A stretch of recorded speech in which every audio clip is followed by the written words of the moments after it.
सो guys, आज मैं Ant Man and the Wasp Quantumania film को एक्सप्लेन करने जा रहा हूँ और मुझे उम्मीद है कि आपको ये वीडियो जरूर पसंद आएगी और आप इस वीडियो का 10 के लाइक भी जल्दी पूरा कर देंगे।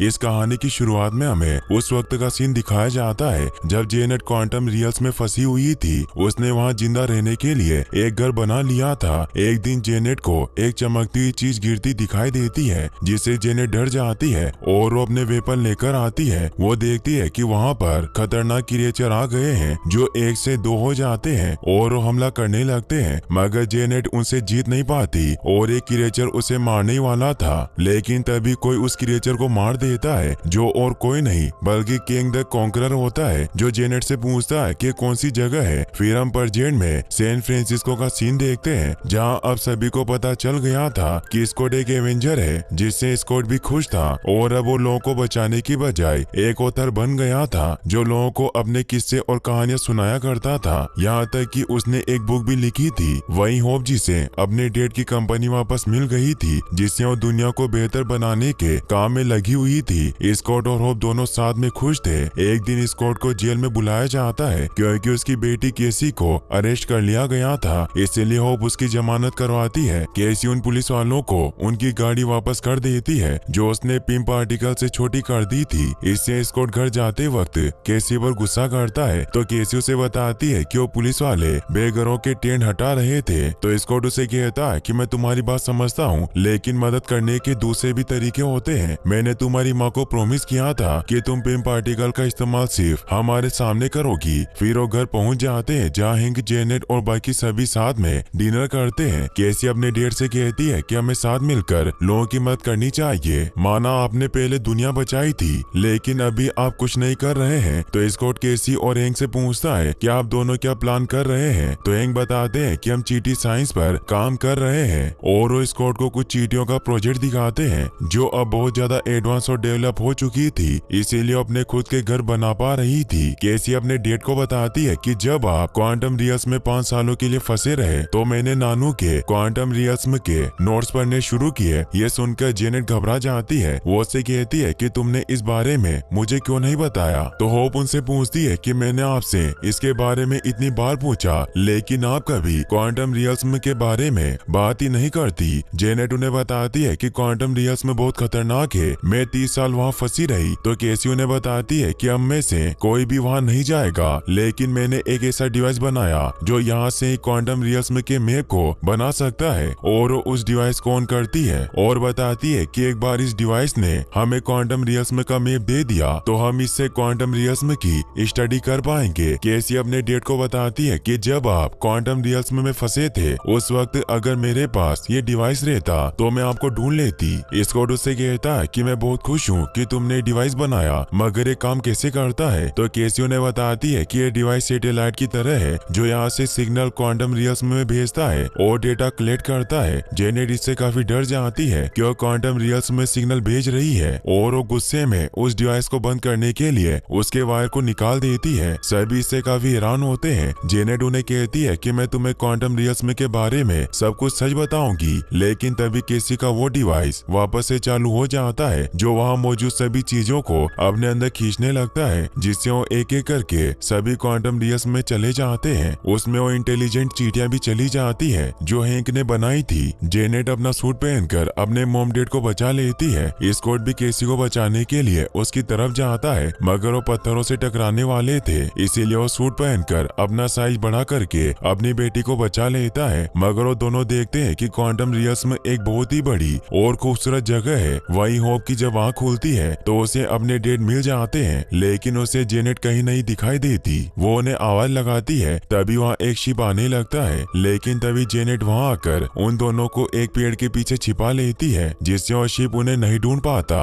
और आगे निकल जाता है। जेनेट उन दोनों से कहती है कि हमें स्कॉट और केसी को ढूंढकर जल्दी यहाँ से निकलना होगा। वहीं स्कॉट होप से कांटेक्ट करने की कोशिश करता है, मगर उसका कोई कांटेक्ट नहीं हो पाता। तभी केसी देखती है कि सूरज उनकी तरफ बढ़ रहा है जो कि असल में एक क्रिएचर होता है। स्कॉट केसी को बचाने के लिए अपना साइज बड़ा करके उस क्रिएचर से लड़ने की कोशिश करता है और उसे पकड़कर दूर फेंक देता है, मगर तभी वहाँ जमीन से एक बहुत बड़ा क्रिएचर निकलता है जिससे बचकर वहाँ से भागने लगते हैं। लेकिन तभी क्वांटम रियल्म का एक प्राणी जोलम अपने साथियों के साथ वहाँ आकर अपने बड़े क्रिएचर को मार देता है। स्कॉट और केसी इससे बहुत हैरान होते हैं कि यहाँ क्वांटम रियल्म में भी लोग रहते हैं। जोलम और उसके साथी फ्रीडम फाइटर ग्रुप के मेंबर होते हैं, इसीलिए उन्हें पकड़कर अपने साथियों के पास ले जाते हैं। वहीं होप और हैंक जेनेट से सवाल पूछते हैं कि वो शिप किसका था और वो हमें क्यों ढूंढ रहा था। आपने तो कहा था कि इस दुनिया में कुछ नहीं है। जेनेट उनके सवालों के जवाब नहीं देती और कहती है कि तुम्हें अभी चुप रहना होगा, मैं तुम्हें सब समझा दूंगी, मगर अभी हमें स्कॉट और केसी को ढूंढना होगा। फिर आगे बढ़ने लगते हैं। हैंक क्वांटम रियल्म की ये दुनिया देखकर हैरान होते हैं। वो जेनेट से कहते हैं कि मैंने सालों तक इसकी रिसर्च की, लेकिन मुझे नहीं पता था कि यहाँ इतना सब कुछ है। जेनेट उन्हें बताती है कि तुम क्वांटम रियल्म की गहराइयों तक नहीं पहुँच सके थे क्योंकि तुमने क्वांटम स्काई और सब एटॉमिक लेवल को पार नहीं किया। ये दुनिया बहुत बड़ी है, ये जगह टाइम और स्पेस दोनों के परे है, इसीलिए छुपा हुआ यूनिवर्स है हमारी धरती के नीचे। तभी जेनेट को वहाँ पर कुछ फ्लाइंग क्रिएचर दिखाई देते हैं, इसीलिए वहाँ के एक ग्रुप के सामने आ जाते हैं जो उन्हें देखकर उनके ऊपर हमला करने के लिए तैयार हो जाते हैं। उनका लीडर जेनेट पर हमला करता है, लेकिन जेनेट उसका हाथ काट देती है,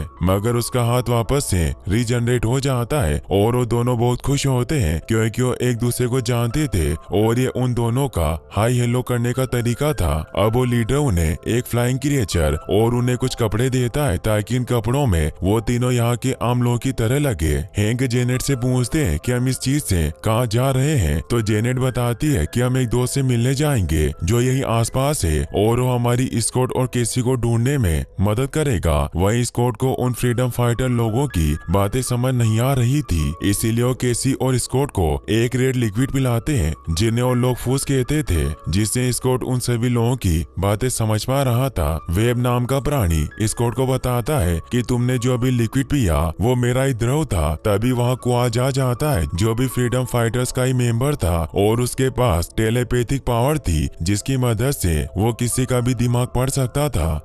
जोलम और वेब को लगता है कि वो जासूस है, लेकिन तभी वहाँ केसी आ जाती है जो उन्हें कहती है कि हम जासूस नहीं है, ये मेरे डैड है। स्कॉट उसे बताता है कि हम अर्थ पर मौजूद एक शहर सैन फ्रांसिस्को से आए हैं, लेकिन उन्हें कुछ समझ नहीं आता क्योंकि वो पृथ्वी के बारे में कुछ नहीं जानते थे। मगर क्वाज को अपनी पावर से पता चलता है कि वो सच बोल रहे हैं। लेकिन तभी वहाँ पर उन फ्रीडम फाइटर की लीडर जेंटोरा आ जाती है जो उन्हें कहती है कि तुम भी ऊपर की दुनिया के हो जहाँ का हमारा दुश्मन किंग द कॉन्करर है, इसीलिए तुम भी उसके शिकार हो और वो तुम्हें ढूंढने के लिए हमारी दुनिया को खा कर देगा। तो केसी उससे पूछती है कि यहाँ क्या हुआ था। जेंटोरा बताती है कि उस जालिम कॉन्करर ने हमारे घर जला दिए, उसने अपनी पूरी सल्तनत हमारे लोगों की लाशों पर बनाई है, इसीलिए मैंने अपने लोगों को लड़ने लायक बनाया, लेकिन उसकी सेना के सामने हम काफी नहीं थे, इसीलिए हम हार गए। तो केसी उन्हें कहती है कि हम आपकी मदद कर सकते हैं, लेकिन स्कॉट केसी से कहता है कि हम अभी इनकी मदद नहीं कर सकते,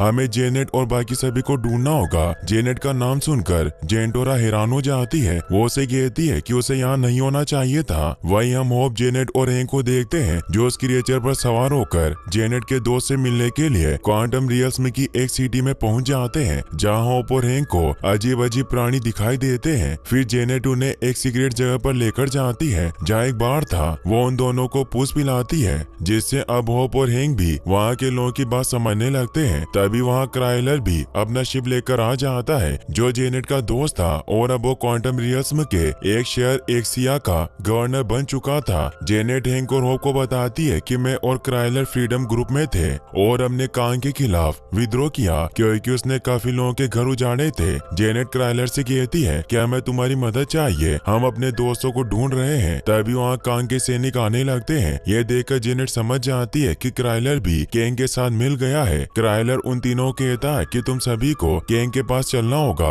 और तुम्हारे दो साथियों को भी केंग जल्दी पकड़ लेगा, क्योंकि उसने उसके सबसे खतरनाक हथियार मोडोक को उन्हें पकड़ने भेजा है, जो ना तो मशीन है ना ही इंसान। जेनेट क्राइलर से कहती है कि तुम पहले ऐसे नहीं थे, तो क्राइलर कहता है कि केंग सबको मना ही लेता है, इसलिए अब हम सभी को उसके पास चलना चाहिए। लेकिन तभी होप उन सभी पर हमला कर देती है, जिसमें जेनेट भी उसकी मदद करती है। हैंक भी शूटर से उन्हें मारने लग जाते हैं और अब वो एक एक करके सभी को खत्म कर देते हैं। हैंक एक क्रिएचर को बढ़ाकर देते हैं और वो अब शिप लेकर वहाँ से निकल जाते हैं। वहीं जेंटोरा स्कॉट और केसी को बताती है कि तुम दोनों को यहाँ से जल्दी निकलना होगा, क्योंकि अगर तुम जेनेट को ढूंढ रहे हो तो केंग तुम्हें ढूंढ रहा होगा। तभी वो देखते हैं कि केंग के शिप उनकी तरफ आ रहे होते हैं, इसीलिए वो सभी वहाँ से निकलने लगते हैं। वो सभी शिप उन पर फायरिंग करने लग जाते हैं और वहाँ के लोगों को मारने लगते हैं, इसीलिए फ्रीडम फाइटर्स भी उनसे लड़ने लग जाते हैं। मगर स्कॉट उनसे नहीं लड़ रहा होता और वो केसी को बचाकर भाग रहा था।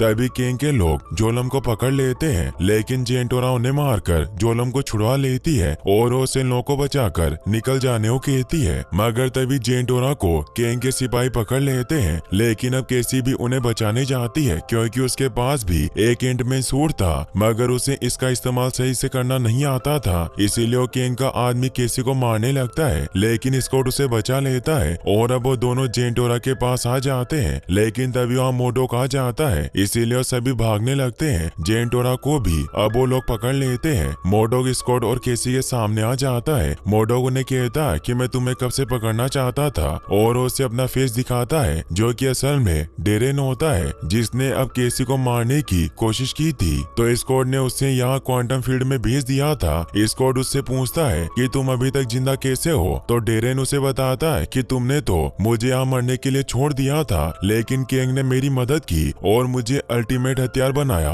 और अब उसे तुम्हारी जरूरत है। वहीं शिप में होप और हैंक जेनेट से पूछते हैं कि केंग कौन है और आप उससे इतना क्यों डर रही हो। तो जेनेट उन्हें बताती है कि मैं अकेली नहीं थी जो क्वांटम रियल्स में फंसी थी। एक दिन मेरे पास केंग का शिप क्रैश हुआ। उसने मुझे बताया कि वो ट्रेवलर है जो दूसरी दुनिया से यहाँ आया है, इसीलिए मैंने उसकी मदद की। उसने मुझे बताया कि उसके पास एक शिप है जिससे मल्टीवर्स यानी दूसरे आयामों में ट्रेवल किया जा सकता है। मुझे पहले इस बात पर यकीन नहीं हुआ, मगर वो सच कह रहा था। लेकिन वो शिप खराब हो चुका था, उसका कोर डैमेज हो गया था। उसने मुझे कहा कि अगर ये शिप सही हो गया तो हम अपने अपने घर वापस जा सकते थे, इसीलिए हम दोनों उस शिप के एनर्जी कोर को रिचार्ज करने के काम पर लग गए, और सालों की कोशिश के बाद हमने उस एनर्जी कोर को पहले की तरह ही बना दिया। मगर वो शिप न्यूरोकाइनेटिक होने की वजह से केंग से जुड़ा हुआ था, इसीलिए जब मैंने उस शिप को छुआ तो मैंने उसका दिमाग पढ़ा, जिसमें मैंने देखा कि उसने बहुत पाप किए थे, लाखों मासूमों को मारा, उनके घर बर्बाद कर दिए, समय रेखा से छेड़छाड़ की और लाखों लोगों का अस्तित्व खत्म कर दिया, जिससे मुझे पता चला कि वो यहाँ भटक कर नहीं पहुँचा था, बल्कि उसे उसकी दुनिया से बेदखल करके क्वांटम रियल्स में भेज दिया था, ताकि वो हमेशा के लिए कैद हो जाए। इसीलिए उसका शिप खराब था, मगर मैंने उसका शिप सही कर दिया था, और मेरी वजह से लाखों लोगों की जिंदगियां खतरे में थी। केंग ने मुझसे कहा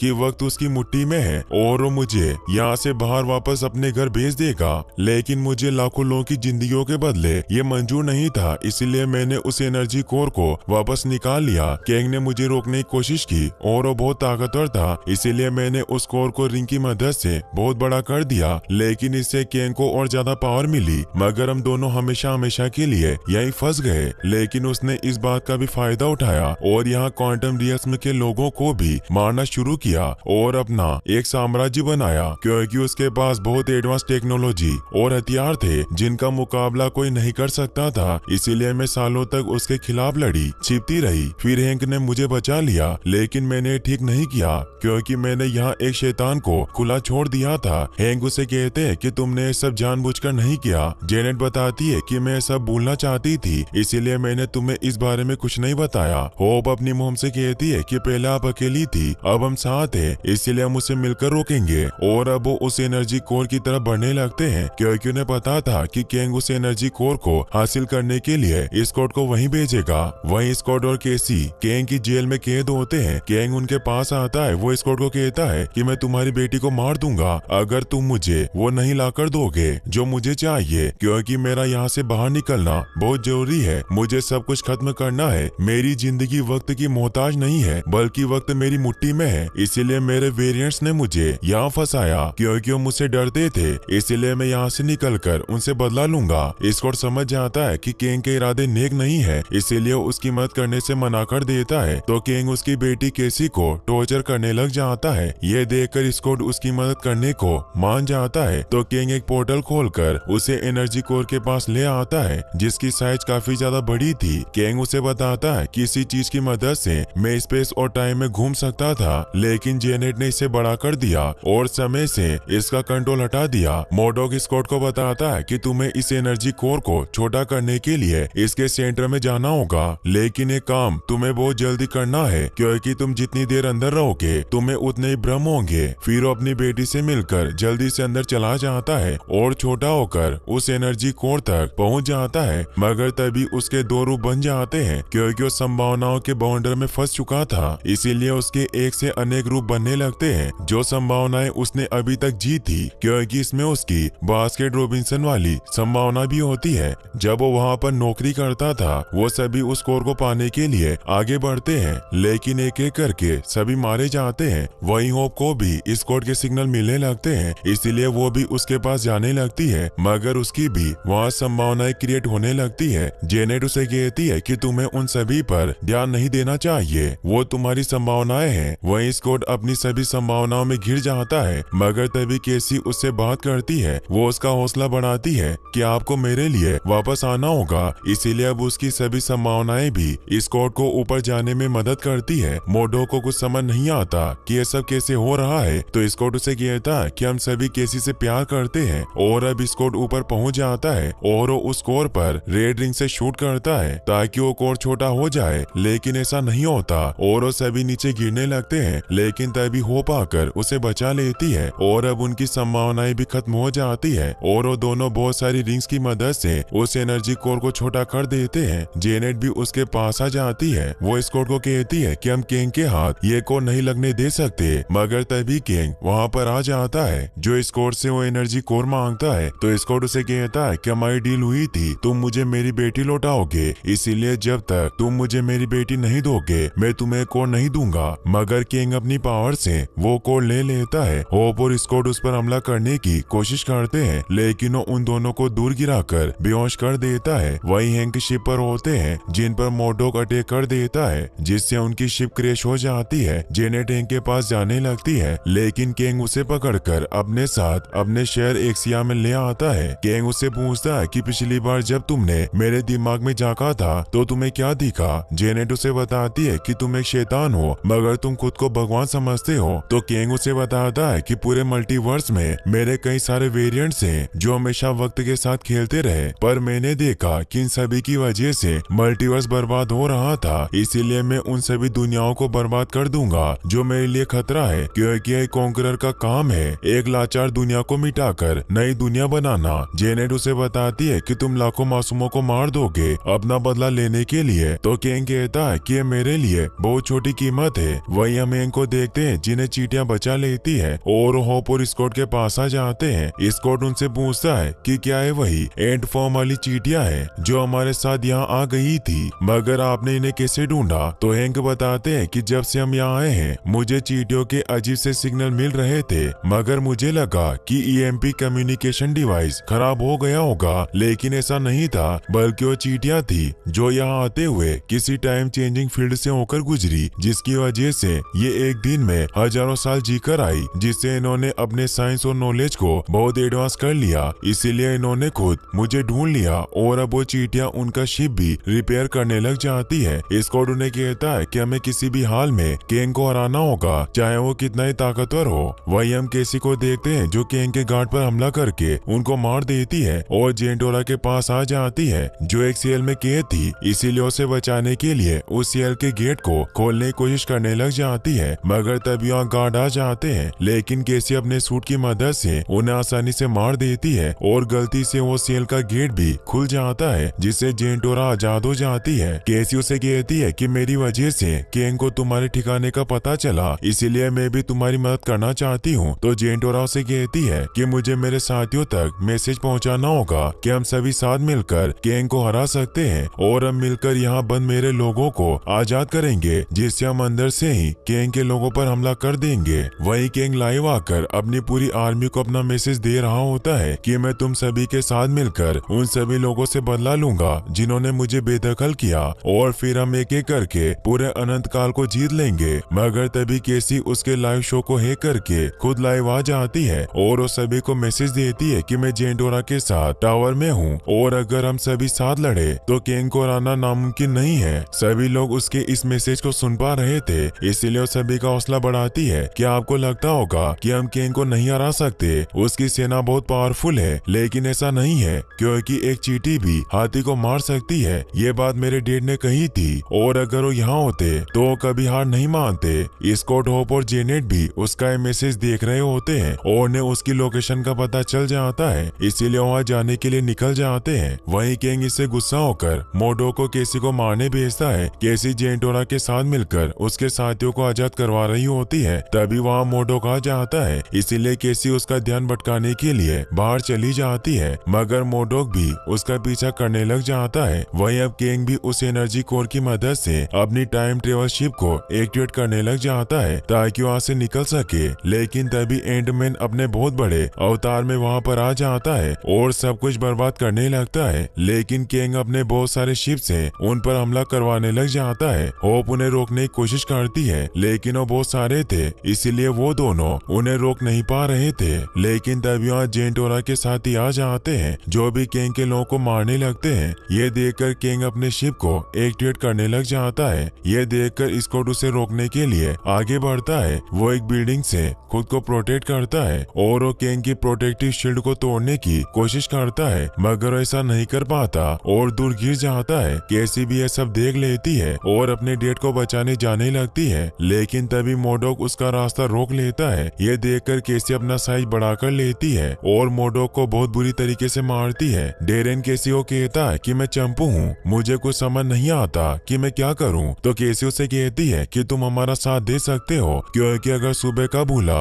शाम को घर आ सकता है। ये कहकर अपने डेड की तरफ बढ़ने लगती है और स्कॉट से कहती है कि हमें किसी भी तरह किंग को रोकना है, इसीलिए वो जोर से स्कॉट को उस शिप की तरफ फेंकती है और स्कॉट अपना साइज बड़ा करके उस शिप की एक रिंग को तोड़ देता है, जिससे वो शिप टूटकर बंद हो जाती है। अब केसी भी अपने डेड के पास पहुंच जाती है और वो दोनों एक दूसरे से मिलकर बहुत खुश होते हैं। किंग देखता है कि उसका एनर्जी कोर बंद हो चुका है, तो गुस्से में जेंटोरा के सभी लोगों को मारने लग जाता है। जेंटोरा किंग पर वार करती है, लेकिन उसके वार को रोक लेता है। जोलम उस पर अपनी एनर्जी प्रोजेक्शन पावर से वार करता है, लेकिन किंग उसे उसकी पावर से मार देता है। इससे अब जेंटोरा के लोग हार मान लेते हैं और वो सभी वहाँ से भागने लगते हैं। होप, स्कॉट और केसी किंग के सामने आ जाते हैं और उस पर हमला करने लगते हैं, लेकिन किंग बहुत पावरफुल था, इसीलिए उन तीनों के हमले से भी उसे कुछ नहीं होता। किंग उन सभी से कहता है कि तुम जैसे बहुत से एवेंजर को मैंने मार दिया है, इसीलिए तुम मुझे हरा नहीं सकते, तुम लोग चींटियों से खेलते हो। तभी वहाँ हैंक अपनी चींटियों की पूरी आर्मी लेकर आ जाते हैं, जिनकी संख्या बहुत ज्यादा थी, इसीलिए वो बहुत आसानी से किंग के लोगों को मारने लग जाती है। किंग खुद को एक शील्ड से प्रोटेक्ट कर लेता है, जिसे चींटियां तोड़ नहीं पा रही थी, मगर तभी डेरेन आकर उस शील्ड को तोड़ देता है, क्योंकि अब उसे एहसास हो गया था कि वो किंग का साथ देकर गलत कर रहा है। अब वो चींटियां किंग को बुरी तरीके से मारने लग जाती है। डेरेन की हालत अब काफी खराब हो चुकी थी। वो केसी से कहता है कि मैंने तुम्हारे कहने पर बुराई छोड़ दी। वो स्कॉट से कहता है कि मैंने तुम्हें हमेशा अपना भाई माना। इससे स्कॉट को बहुत हैरानी होती है। डेरेन कहता है कि मैं मरा तो एक एवेंजर की तरह। ये कहते हुए वो अपना दम तोड़ देता है। तभी जेनेट हैंक से कांटेक्ट करती है। वो उन्हें बताती है कि हमारे पास ज्यादा वक्त नहीं है, हमें अभी वापस घर लौटना होगा। वो उन सभी को टावर पर बुलाती है और एनर्जी कोर की मदद से अर्थ के लिए एक पोर्टल खोल देती है। अब हैंक और बाकी सभी चींटियों पर बैठकर वहाँ पर आ जाते हैं और वो जेसी की डिवाइस की मदद से वापस घर में पहुँच जाते हैं, मगर स्कॉट जैसे अंदर जाने वाला था, किंग वहाँ पर आ जाता है जो उसे दूर गिरा देता है। जेसी से काफी डर जाती है। किंग उस पोर्टल की तरफ भागता है ताकि वो क्वांटम रियल्म से निकल सके, लेकिन स्कॉट उसे रोक देता है, जिससे किंग स्कॉट को बहुत मारता है और उसका हेलमेट भी तोड़ देता है। किंग वापस उस पर हमला करता है।